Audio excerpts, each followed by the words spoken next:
ഇന്ന് നമ്മളൊരു ഉപ്പുമാവിൻ്റെ ഒരു മിക്സാണ് റെഡിയാക്കുന്നത്. അതായത് ഇപ്പോൾ ദൂരയാത്രകളൊക്കെ പോകുന്ന സമയത്തൊക്കെ ബ്രേക്ക്ഫാസ്റ്റിനോ അല്ലെങ്കിൽ ഇടയ്ക്ക് വിശക്കുന്ന സമയത്തൊക്കെ കുട്ടികൾക്കൊക്കെ കൊടുക്കണം എന്നൊക്കെ ഉണ്ടെങ്കിൽ ഉണ്ടാക്കി വെക്കാൻ പാകത്തിനുള്ള ഒരു ഉപ്പുമാവിൻ്റെ കൂട്ട്. അപ്പോൾ ഇതെങ്ങനെയാണ് ചെയ്യാന്നുള്ളത് നോക്കാം. പിന്നെ ഒരു കാര്യം കൂടെ, നമ്മുടെ ഫദ്വാസ് കിച്ചൺ ഇതുവരെ സബ്സ്ക്രൈബ് ചെയ്യാത്ത ആരെങ്കിലും ഉണ്ടെങ്കിൽ ഇതാ ഈ ഒരു റെഡ് കളറിൽ സബ്സ്ക്രൈബ് എന്ന് വരുന്നില്ലേ, അവിടെ ഒന്ന് ഇതുപോലെ പ്രസ് ചെയ്യുകയാണെങ്കിൽ അതിൻ്റെ തൊട്ടടുത്തൊരു ചെറിയ ബെല്ലൈക്കൺ ഉണ്ടാവും. അതിലൂടെ ഇതുപോലെ ഒന്ന് പ്രസ് ചെയ്തിട്ട് ഓൾ എന്നുള്ള ഓപ്ഷനിലൂടെ ഒന്ന് ക്ലിക്ക് ചെയ്ത് വെക്കുകയാണെങ്കിൽ പുതിയ വീഡിയോസൊക്കെ അപ്ലോഡ് ചെയ്യുന്ന സമയത്ത് പെട്ടെന്ന് തന്നെ കാണാനായിട്ട് പറ്റും കേട്ടോ. അപ്പോൾ ഈ ഒരു ഉപ്പുമാവ് ഉണ്ടാക്കാനായിട്ട് ഞാനിവിടെ 2 കപ്പ് റവയാണ് എടുത്തിട്ടുള്ളത്. ഈ റവ റോസ്റ്ററായിട്ട് വറുത്തിട്ടുള്ള റവ തന്നെയാണ് കേട്ടോ. അപ്പോൾ നമ്മൾ വറുക്കാത്ത റവയാണ് എടുക്കുന്നതെന്നുണ്ടെങ്കിൽ ഒരു കുഴപ്പമില്ല, കുറച്ച് കൂടുതൽ സമയം വറുത്തെടുത്താൽ മതി. പിന്നെ ഈ ഒരു റവയുടെ വറവിൻ്റെ കാര്യമാണ് നമ്മൾ ഈ റെസിപ്പിയിൽ മെയിനായിട്ട് ശ്രദ്ധിക്കാനുള്ളത്. അതായത് ഇത് വറുത്തെടുക്കുന്ന രീതിയാണ് കേട്ടോ, നമ്മളിത് സൂക്ഷിച്ച് വെക്കാനുള്ളതല്ലേ. സാധാരണ ഉപ്പുമാവ് ഉണ്ടാക്കാൻ വേണ്ടി റവ വറുത്തെടുക്കുന്ന സമയത്ത് ഒരുപാട് സമയമൊന്നും വറുത്തെടുക്കണില്ല, ചെറുതായിട്ട് ഒന്നങ്ങ് വറുത്ത് ചൂടാക്കി എടുത്താൽ മതി. പക്ഷേ ഇതിന് വേണ്ടി ചെയ്യുന്ന സമയത്ത് കുറച്ച് കൂടുതൽ സമയം തന്നെ ഒന്ന് ചൂടാക്കി വറുത്തെടുക്കണം. അതായത് വറുക്കാത്ത റവയാണ് എടുത്തിട്ടുള്ളത് എന്നുണ്ടെങ്കിൽ ഏകദേശം ഒരു 10 മിനിറ്റൊക്കെ എന്തായാലും വറുത്തെടുക്കണം. ഇനിയിപ്പോൾ റോസ്റ്റഡ് ആയിട്ടുള്ള റെഡിമെയ്ഡ് വറുത്തതാണെന്നുണ്ടെങ്കിൽ ഒരു 5-6 മിനിറ്റൊക്കെ തന്നെ വറുത്തെടുക്കണം കേട്ടോ. കാരണം ഈ വറവിലൂടെ റവ വെന്ത് കിട്ടണം, എന്നാലാണ് നമുക്ക് ഉപ്പുമാവ് ഉണ്ടാക്കിയിട്ട് കറക്റ്റ് കഴിക്കാനായിട്ട് പറ്റുള്ളൂ. പിന്നെ ഇത് ചെറിയ തീയിലിട്ട് വറുത്തെടുത്താൽ മതി. ഫ്ലെയിം കൂട്ടി വെച്ചാൽ പെട്ടെന്ന് കരിഞ്ഞു പോകുന്നൊരു പ്രശ്നം വരും.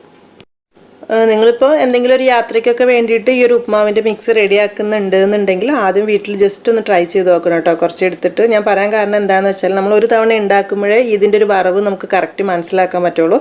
ഓരോ റവയ്ക്ക് വ്യത്യാസമുണ്ടല്ലോ. അപ്പോൾ ആ ഒരു വറവ് കറക്റ്റ് മനസ്സിലായി കഴിഞ്ഞാൽ എത്രത്തോളം വറുത്തിട്ട് കുറേയൊക്കെ എടുത്ത് വെക്കുമ്പോൾ ഇനി ഒരു അബദ്ധം പറ്റില്ല. അപ്പോൾ അതിന് വേണ്ടിയിട്ട് പറഞ്ഞതാട്ടോ.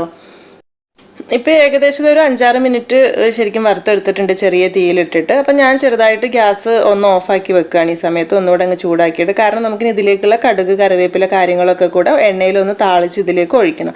അത് കഴിഞ്ഞിട്ടാണ് ബാക്കിയുള്ള സമയം വറുത്തെടുക്കുന്നത്. അപ്പം പിന്നെ അടി കരിഞ്ഞ് പോകാതിരിക്കാൻ വേണ്ടിയിട്ട് ഗ്യാസ് ഒന്ന് ഓഫ് ചെയ്ത് വെക്കുന്നുണ്ട്. ഒരു പാൻ ചൂടാക്കി അതിലേക്കൊരു 2 ടേബിൾ സ്പൂൺ ഓയിൽ ഒഴിച്ചു കൊടുക്കുക. എണ്ണ ചൂടാകുമ്പോൾ ഒരു 1/2 ടീസ്പൂൺ കടുക് ഇട്ട് പൊട്ടി വരുന്ന സമയത്ത് ഇതിലേക്ക് 1 ടീസ്പൂൺ ഉഴുന്ന് ചേർക്കുന്നുണ്ട്. താല്പര്യമുള്ളവർക്ക് ചേർത്താൽ മതി, ഇല്ലെങ്കിൽ ഒഴിവാക്കാം കേട്ടോ. പിന്നെ ഒരു 3-4 ചെറിയുള്ളി ചെറുതായി മുറിച്ചത് കൂടി ഇട്ട് കൊടുക്കുന്നുണ്ട്. ചെറിയുള്ളി ഒന്നും ഒരുപാട് വേണ്ട. പിന്നെ ഇത് വറുത്തെടുക്കുന്ന സമയത്ത് ഉള്ളിയൊക്കെ നല്ലോണം മുരിഞ്ഞ് നല്ലൊരു ഗോൾഡൻ ബ്രൗൺ കളർ ആവും വേണം. കാരണം ഒരു വെള്ളത്തിൻ്റെ അംശം ഉണ്ടെന്നുണ്ടെങ്കിൽ ചിലപ്പോൾ ഉപ്പുമാവിൻ്റെ ഒരു മിക്സ് കേട് വരാൻ ചാൻസ് ഉണ്ട്. അതിൻ്റെ കൂടെ തന്നെ കുറച്ച് കറിവേപ്പില ഇതിലേക്ക് ചേർത്ത് കൊടുക്കാം. എരിവിന് വേണ്ടിയിട്ട് ഒരു 3 ഉണക്കമുളകാണ് എടുത്തിട്ടുള്ളത്, പച്ചമുളക് എടുത്തിട്ടില്ല. അപ്പോൾ ആവശ്യത്തിനുള്ള എരിവിന് നോക്കിയിട്ട് 2-3 ഉണക്കമുളക് ഇതുപോലെ മുറിച്ചിട്ടിട്ട് എല്ലാം കൂടെ ചേർത്തിട്ട് നല്ലോണം അങ്ങ് വറുത്തെടുക്കണം. ഉപ്പുമാവിന് ഇനി മഞ്ഞ കളർ വേണമെന്നുണ്ടെങ്കിൽ ഒരു 2 നുള്ളു മഞ്ഞൾപ്പൊടി കൂടെ ഈ ഒരു എണ്ണയിലേക്ക് ചേർത്ത് കൊടുക്കാം. എന്നിട്ട് ഇതിന് നമ്മൾ വറുത്തുകൊണ്ടിരിക്കുന്ന റവ ഉണ്ടല്ലോ, അതിലേക്ക് ഈ ഒരു താളിച്ചിട്ടുള്ള കൂട്ടങ്ങ് ഒഴിച്ചു കൊടുക്കാം. ഇനി ഗ്യാസ് ഓൺ ചെയ്തിട്ട് ചെറിയ തീയിലിട്ടിട്ട് ഇതെല്ലാം കൂടെ ചേർത്തിട്ട് ഒരു 4-5 മിനിറ്റ് കൂടെ നല്ലോണം വറുത്തെടുക്കണം. റവേൻ്റെ വറവ് ഞാൻ പറഞ്ഞില്ല, ഏകദേശം ഒരു 10-12 മിനിറ്റൊക്കെ തന്നെ നല്ലോണം വറുത്തെടുക്കണം. ഈ ഒരു മസാല നമ്മൾ ഉള്ളി കടുകൊക്കെ വറുത്ത് ഇതിലേക്ക് ചേർത്തതിന് ശേഷം അതിൻ്റെ രുചി കറക്റ്റ് റവയിലേക്ക് പിടിച്ച് കിട്ടുന്ന രീതിയിൽ ചെറിയ തീയിലിട്ടിട്ട് ശരിക്കും അങ്ങ് വറവാക്കിയെടുക്കാം. ഇതിപ്പോൾ കുറച്ച് കൂടുതൽ സമയം വറക്കണമെന്ന് പറഞ്ഞാലും ഒരുപാട് ബ്രൗൺ കളർ ആവുന്ന വരെ വറക്കൊന്നും വേണ്ട കേട്ടോ. കാരണം ഒരു റവയുടെ വറവ് കൂടിക്കഴിഞ്ഞാൽ നമ്മൾ ഉപ്പുമാവ് ഉണ്ടാക്കുന്ന സമയത്ത് അത്രയ്ക്ക് അങ്ങ് ശരിയാവില്ല, അങ്ങനെ റവ ഒരു കടിക്കുന്ന പോലെ തോന്നും. അപ്പോൾ അതുകൊണ്ട് അതൊന്ന് നോക്കിയിട്ട് ചെയ്താൽ മതി. ഇപ്പോൾ ഞാൻ തുടക്കത്തിൽ പറഞ്ഞ പോലെ തന്നെ നമ്മൾ ദൂരയാത്രകളൊക്കെ പോകുന്ന സമയത്ത് ഇപ്പോൾ ഹജ്ജ് യാത്രകൾക്കൊക്കെ പോകുന്ന ആളുകൾക്കൊക്കെ എന്തായാലും ഉപകാരമായിട്ടുള്ള ഒരു റെസിപ്പി തന്നെയായിരിക്കും കേട്ടോ ഇത്. ഞാൻ പറയാൻ കാരണം എന്താണെന്ന് വെച്ചാൽ കഴിഞ്ഞ വർഷം എൻ്റെ അമ്മായിയൊക്കെ ഹജ്ജിന് പോയ സമയത്തൊക്കെ അവരൊക്കെ ഇങ്ങനെ ഉണ്ടാക്കി ബോട്ടിലാക്കി കൊണ്ടുപോയിട്ടുണ്ടായിരുന്നു. അപ്പോൾ നല്ല ഉപകാരമായി എന്ന് പറഞ്ഞിരുന്നു. അപ്പോൾ അതുകൊണ്ടാണ് ഞാൻ ഈ സമയത്ത് ചെയ്തിട്ടുള്ളത്. ഈ സമയത്ത് തന്നെ ഇതിലേക്ക് ആവശ്യമായിട്ടുള്ള കുറച്ച് ഉപ്പ് കൂടി ഇട്ട് കൊടുക്കണം കേട്ടോ. എന്നിട്ട് വേണം നമ്മൾ വറുത്തെടുക്കാനായിട്ട്. ഇപ്പോൾ പാകത്തിനുള്ള വറവായിട്ടുണ്ട്. ഗ്യാസ് ഓഫ് ചെയ്ത് കൊടുക്കുക. എന്നിട്ട് ഒരു 1 മിനിറ്റ് കൂടെ നല്ലോണം ഇളക്കി കൊടുക്കണേ. കാരണം പാത്രത്തിന് ചൂടുണ്ടാവുമല്ലോ, അപ്പോൾ അതുകൊണ്ട് അടിയിൽ കരിയാനുള്ള ചാൻസ് ഉണ്ട്. അപ്പോൾ നോക്കിയിട്ട് ഇളക്കി കൊടുത്തിട്ട് നല്ലോണം ചൂടാറാനായിട്ട് മാറ്റി വെക്കണം. ശരിക്കും തണുത്ത് ഒരു 2-3 മണിക്കൂറൊക്കെ പുറത്തിരുന്ന് ചൂടാറിയതിന് ശേഷം നല്ല ഉണക്കി തുടച്ച് വെച്ചിട്ടുള്ള ഒരു കുപ്പിയിലേക്ക് ആക്കി വെച്ചാൽ മതി. ശരിക്കും ചൂടാറിയതിന് ശേഷം ഒരു കുപ്പിയിലിട്ടിട്ട് നല്ലോണം അടച്ചെടുത്ത് വെക്കുക. എന്നിട്ട് എപ്പോഴാണോ ആവശ്യം എന്നുണ്ടെങ്കിൽ ഒരു പാത്രത്തിലേക്ക്, ചെറിയൊരു പാത്രത്തിലേക്ക് ആവശ്യമുള്ളത് മാത്രം എടുക്കുക.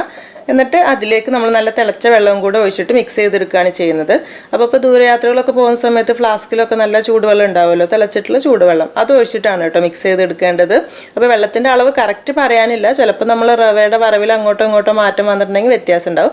അപ്പോൾ ഞാനിപ്പോൾ ഇവിടെ കുറച്ച് വെള്ളം എടുത്തിട്ട് ഏകദേശം ആ ഒരു റവ അങ്ങ് മുങ്ങി വരാൻ പാകണം ഉണ്ടല്ലോ, ഒരുപാടല്ല, ആ ഒരു രീതിയിൽ നല്ല തിളച്ച വെള്ളം ഒഴിച്ച് അവിടെ വെക്കുക. എന്നിട്ട് 1 മിനിറ്റ് കഴിയുന്ന സമയത്ത് ആ ഒരു വെള്ളം ഇങ്ങനെ വലിഞ്ഞ് പോകുന്നുണ്ടല്ലോ, അപ്പോൾ നമ്മൾ റവ ഇങ്ങനെ കുതിർന്നിട്ട് നല്ല സോഫ്റ്റായിട്ട് കറക്റ്റായിട്ട് കിട്ടിക്കോളും.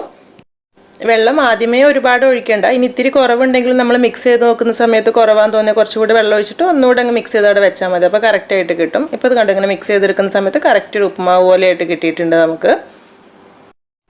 അപ്പോൾ ശരിക്കും ജോലിക്ക് പോകുന്ന ആളുകൾക്കും അല്ലെങ്കിൽ ബാച്ചിലേഴ്സ് ആയിട്ടുള്ള ആളുകൾക്കും പിന്നെ ദൂരയാത്രകൾക്കൊക്കെ പോകുന്നവർക്കും കൂടി അങ്ങനെ ഉപകാരമാവുന്നൊരു റെസിപ്പിയാണ് കേട്ടോ ഇത്. സാധാരണ വീട്ടമ്മമാർക്ക് ഇതിപ്പോൾ ചെയ്തു വെക്കണമെന്നില്ല, കാരണം നമ്മൾ ഉപ്മാവ് ഉണ്ടാക്കാന്ന് പറഞ്ഞാൽ വളരെ കുറച്ച് സമയം മതിയല്ലോ. പിന്നെ ഇപ്പം ഇങ്ങനെ ആക്കി വെക്കണമെന്നില്ല. അപ്പോൾ ഇങ്ങനെ ഈ പറഞ്ഞ ആളുകൾക്കൊക്കെ എന്തായാലും ഉപകാരമായിരിക്കും. ഇങ്ങനെ കുപ്പിയിലൊക്കെ ആക്കി ഫ്രിഡ്ജിലൊക്കെ വെക്കുകയാണെങ്കിൽ ഏകദേശം 1 മാസം വരെയൊക്കെ നമുക്ക് എന്തായാലും ഉപയോഗിക്കാം. അതുപോലെ തന്നെ പുറത്ത് കൊണ്ടുപോകുകയാണെങ്കിലും കുഴപ്പമൊന്നും ഉണ്ടാവില്ല കേട്ടോ. അപ്പം ഈ ഒരു രീതിയിൽ എന്തെങ്കിലും ആവശ്യങ്ങളൊക്കെ വരുന്ന സമയത്ത് ട്രൈ ചെയ്ത് വെക്കുന്നുണ്ടെങ്കിൽ ഫീഡ്ബാക്കൊക്കെ അറിയിക്കണേ. അതുപോലെ വീഡിയോ ഇഷ്ടമായിട്ടുണ്ടെങ്കിൽ എന്തായാലും ലൈക്ക് ചെയ്യാനും ഷെയർ ചെയ്യാനും കൂടെ മറക്കരുത് കേട്ടോ. അപ്പോൾ എന്തായാലും ഇനി നല്ലൊരു റെസിപ്പി ആയിട്ട് പുതിയ വീഡിയോയിൽ കാണാം. താങ്ക്